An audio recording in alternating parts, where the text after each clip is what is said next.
Hello and welcome back to the channel. Today we're diving straight into the heart of humanistic and motivation theories, notably the needs, process, and other related theories. This is part 2 of our organizational theories lectures. If you'd like to see part 1 or the full series, the link is in the card at the upper right. There are a lot of theories to go through, so treat this lecture as a comprehensive overview of the must-know theories. So with that said, let's get started.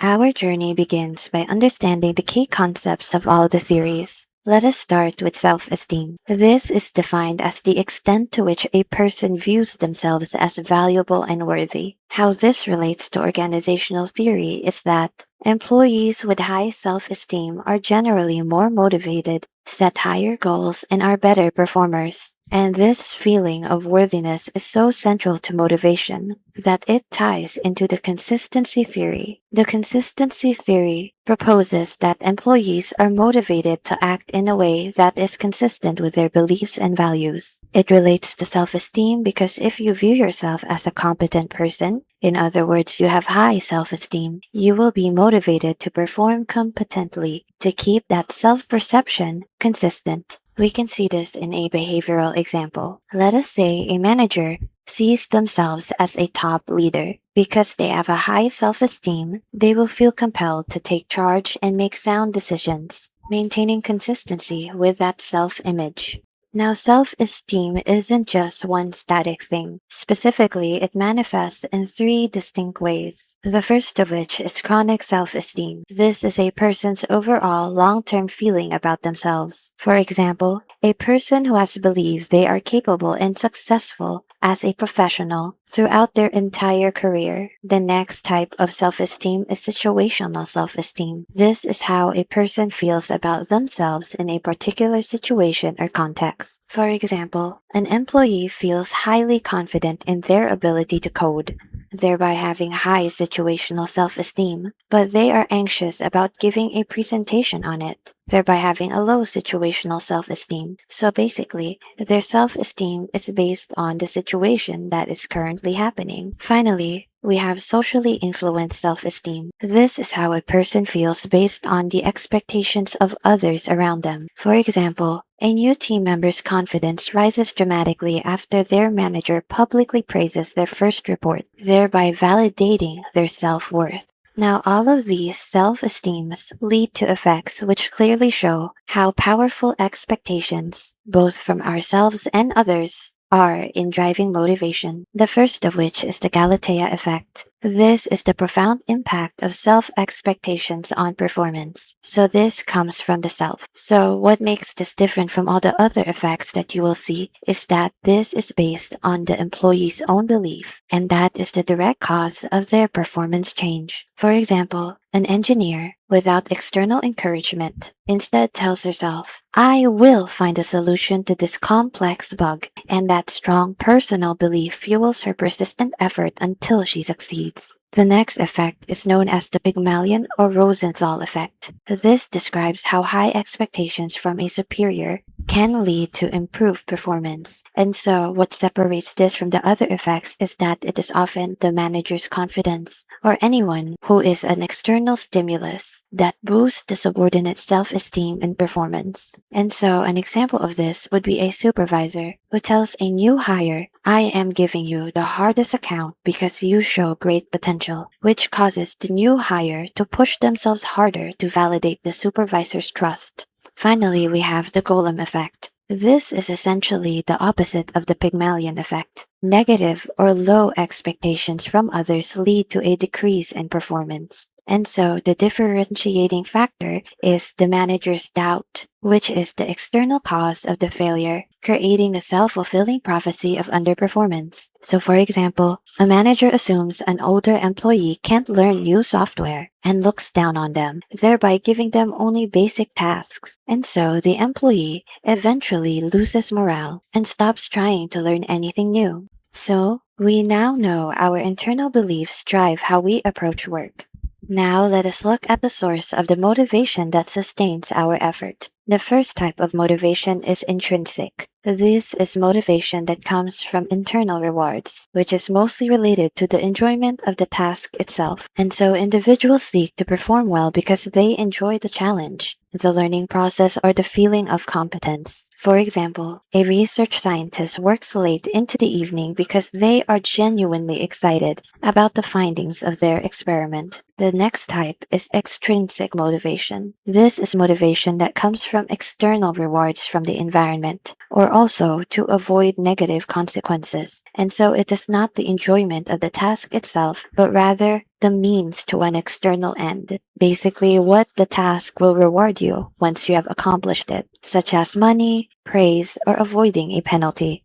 And so, for example, a delivery driver works an extra shift only because of the promise of double overtime pay. So we have now covered the basics. Next, let us look at the specific needs, or rather needs theories, which activate and direct our motivation. The first of which is a very famous one. This is the Maslow's hierarchy of needs. Abraham Maslow proposed a 5-tiered hierarchy of needs that individuals seek to satisfy in a sequential order, moving from the base to peak. And so, lower-level needs must be met before higher-level needs become motivators. And most often, the most powerful source of motivation is the lowest unsatisfied need. So let us now go over the 5 levels, starting from the lowest or the base. The first of which is basic survival needs, formerly known as physiological needs. This relates to basic survival needs such as food, water, and shelter. An example of this would be a company ensuring a minimum wage that covers the basic cost of living for its employees. The next need is safety needs. This relates to security of their body, employment security, and a safe work environment. For example, companies would offer job security through long-term contracts and comprehensive health insurance plans. The next need is love and belonging, or social needs. This is the need for social connection, friendship, and belonging. When applied in an organizational point of view, this can be seen as forming cross-departmental project teams to build relationships and hosting casual social gatherings. The next need is esteem needs, or ego needs. This is the need for respect, status, recognition, and freedom.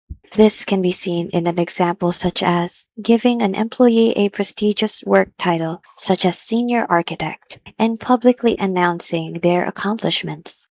Finally, the highest need is known as the self-actualization needs. This is the desire to fulfill one's potential and become the best they can be. This is also known as a growth need. And so, an example for this could be providing a top performer with a year-long sabbatical to pursue an advanced degree or research project related to the company's long-term vision.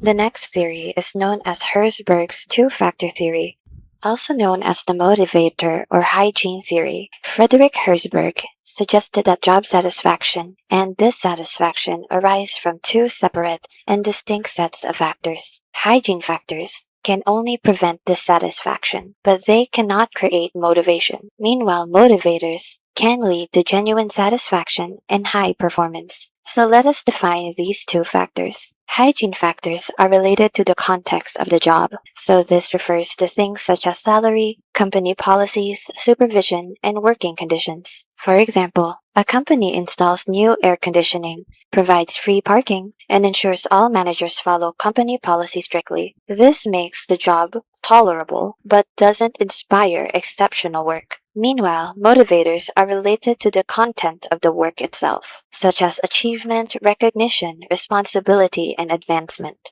For example, a junior analyst is given full control and ownership over redesigning a key client's entire data model, leading to huge motivation and job satisfaction. The next theory is known as McClelland's theory of needs, or also known as the acquired needs theory. David McClelland argued that individuals have three main needs that are learned and acquired over time. The dominance of these learned needs determines what primarily motivates an individual, guiding job assignment and promotion decisions. In other words, based on which of the three needs is the most dominant, it will affect how one works, and what motivates that specific person. The first of which is the need for achievement. This is known as the drive to excel, succeed, and get the job done. Achievers prefer jobs that are moderately challenging and provide immediate specific feedback. For example, a marketing manager with high needs for achievement is assigned a role with a difficult but measurable target. For example, increase the market share by 20% in 12 months, and is given continuous data or feedback on her performance. The next need is the need for affiliation. This refers to the desire for close interpersonal relationships and belonging. Affiliation-motivated individuals are driven by jobs where they can work with and help other people. For example, a high need for affiliation employee is given the role of team liaison, focusing on collaboration and maintaining harmony among project members. Finally, the last need is the need for power. This is the need to influence, control, and be responsible for others. According to studies, the best managers have high institutional power, which is known as power used for organizational goals, rather than personal power, which is power used for self-gain. For example, a successful CEO is motivated by the ability to shape industry policy and influence thousands of employees, using that power to achieve strategic company growth. The next theory is known as the ERG Theory. 𝗙𝗵𝗄𝗃𝗁𝗃's theory simplified Maslow's hierarchy into 3 core needs. It allows individuals to be motivated by multiple needs simultaneously and includes the frustration regression principle, where failure to meet a higher need causes a retreat to a lower one. So let's go over the 3 needs. The first of which is the existence needs. This is the desire for material and physical well-being. For example, a worker who is continuously blocked from a promotion, thereby having a frustrated growth need, which is the highest, then starts demanding more overtime and a higher salary, regressing back to the existence need. Next is the relatedness need. This is the desire for meaningful relationships with significant others. For example, a new employee is immediately assigned to a close-knit task force to quickly satisfy their need for social belonging. Finally, the last need is the growth needs. This is the desire for personal development and self-fulfillment. For example, a company offers tuition reimbursement for any course related to an employee's career path, tapping into the desire for personal mastery. The next theory is the self-determination theory. This is proposed by Ryan and, 𝗪𝗺𝗻 or 𝗪𝗀. This theory states that people are motivated to grow and change by satisfying 3 innate psychological needs that drive self-determination, which is defined as the ability to make choices and manage one's own life. And so the core feature of this is providing environments that foster all 3 needs, since this is critical for maximizing intrinsic motivation and well-being.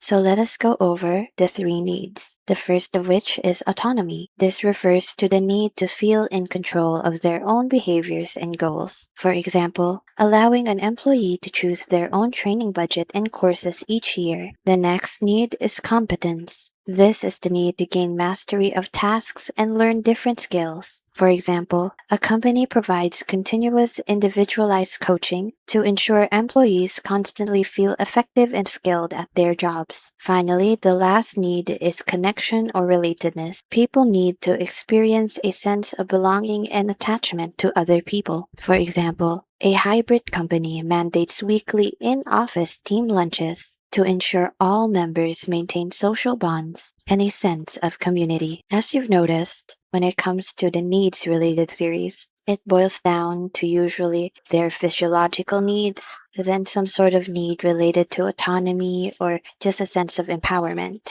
or esteem. And finally, there is always some need to be connected to people. It's an interesting pattern that maybe you can notice and keep in mind whenever you think of the needs theories. Now, moving on from what motivates us, let us explore the cognitive processes, basically the how, behind our motivational choices. This is also known as the process theories. Let us start with the VIE theory, or also known as the expectancy theory. Victor Vroom's theory suggests workers are rational decision-making persons who consciously analyze the potential outcomes of their actions. And so, in this theory, motivation is a cognitive calculation where motivation is equals to expectancy multiplied by instrumentality and multiplied by valence. And so, if any one component is zero, the motivation to act is automatically zero. So there always has to be at least some of each element. So the first is expectancy. This is all about the belief that effort will lead to a good performance.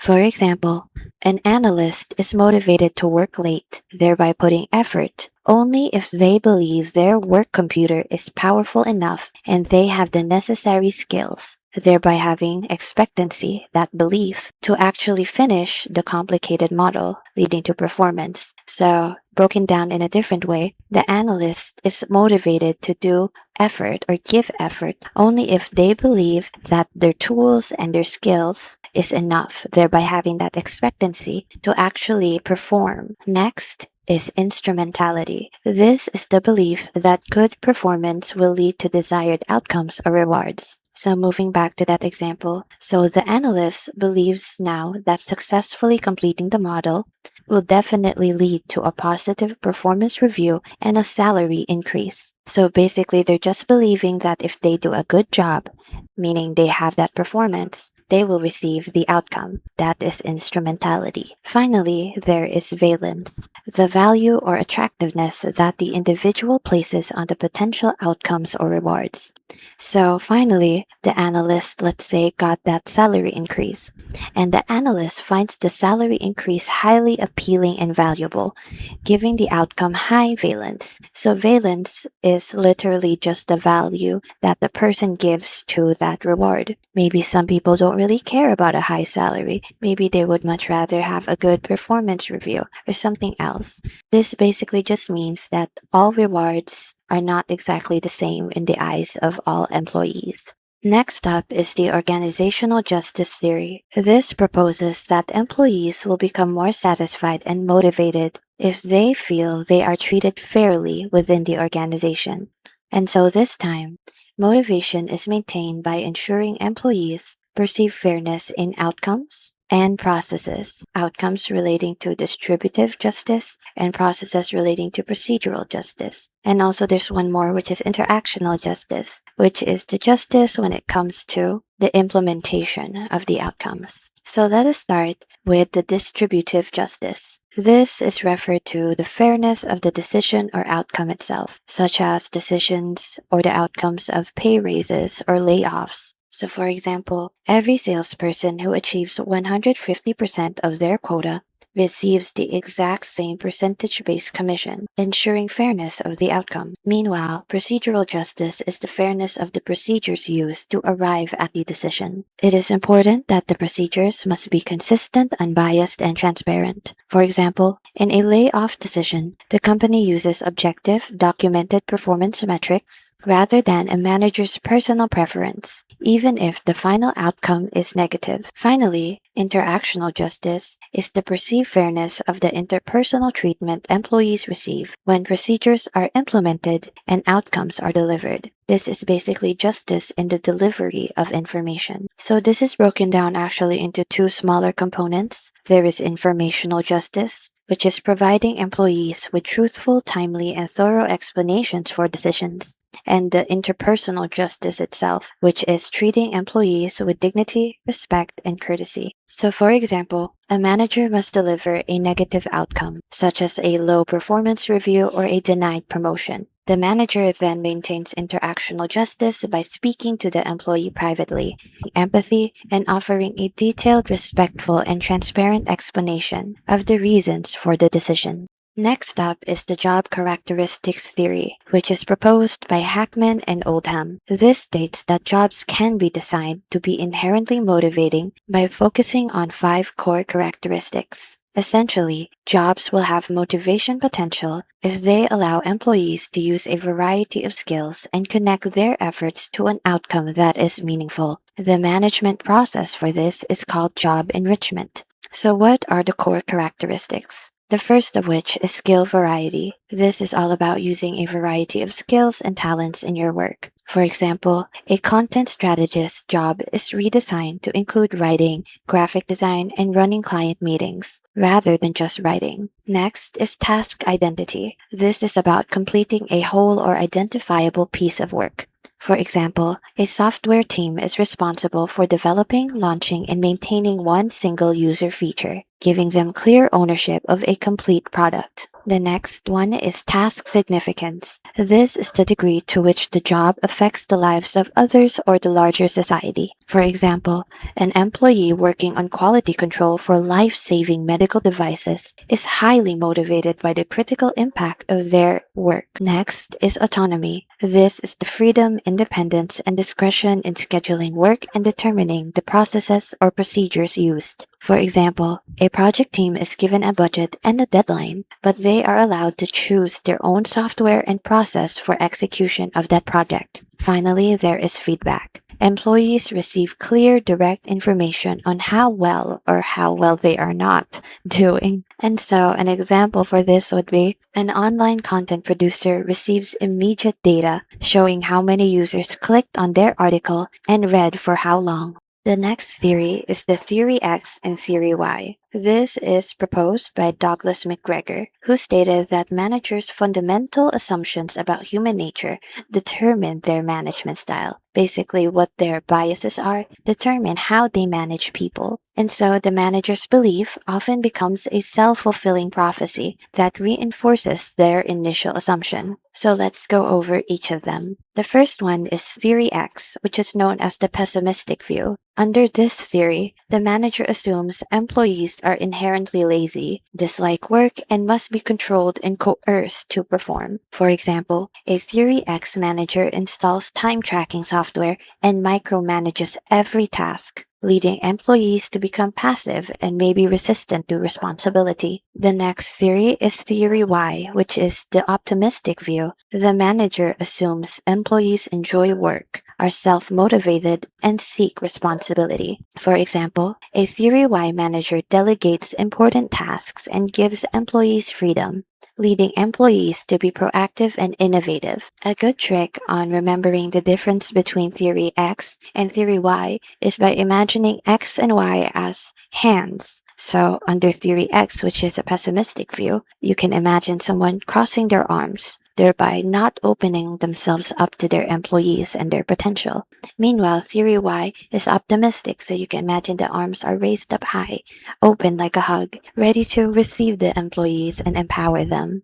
Lastly, we have the attribution theory. This theory examines how individuals explain the causes of events and behaviors, specifically whether they attribute success or failure to factors that are internal or external to themselves. This could be related to the idea of the locus of control, if you're familiar with that. And so, the idea for this theory is that individuals could attribute outcomes to internal controllable factors, such as effort, which sustains motivation. Meanwhile, attributing them to external uncontrollable factors, such as luck or poor resources, reduces motivation. And so, attributions are typically analyzed along three primary dimensions. The first of which is internal versus external, which is also known as locus of causality. So this is what I mentioned about the internal or external locus of control. If we think of internal, that means the cause is found within the individual, the personality, intelligence, or effort. That is the reason for why something happened. If we think of external, then it is outside the individual. It was because of the environment or the task difficulty or luck. Next, we have stable versus unstable.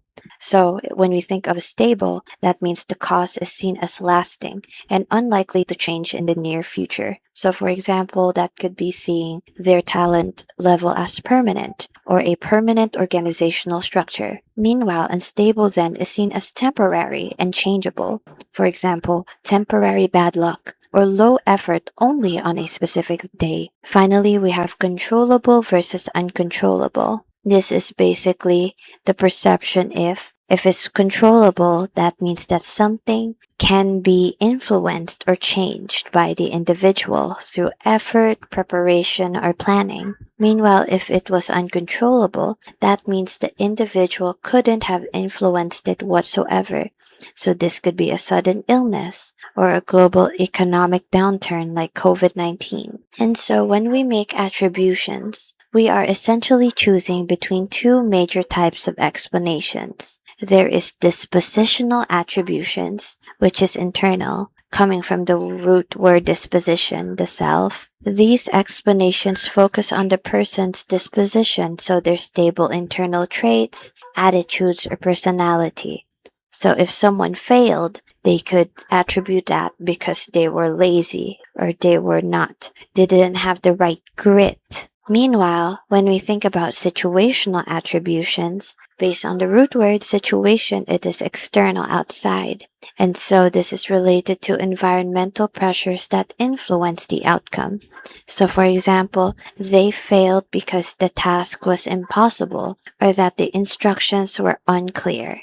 And this has been a look at humanistic and motivation theories. This was not by means everything, but I hope you at least got some of the must-know theories that revolves around this. If you'd like to see more of this, you can look at our playlist linked right now, or you can check out the full psychological review crash course, or just course really, linked in the card. Thank you for watching. Please feel free to leave a like or comment. Anything helps the algorithm push this video through more for a bigger audience and helps the channel a lot. Thanks again for watching, and I hope to see you again next time. Until then, bye bye!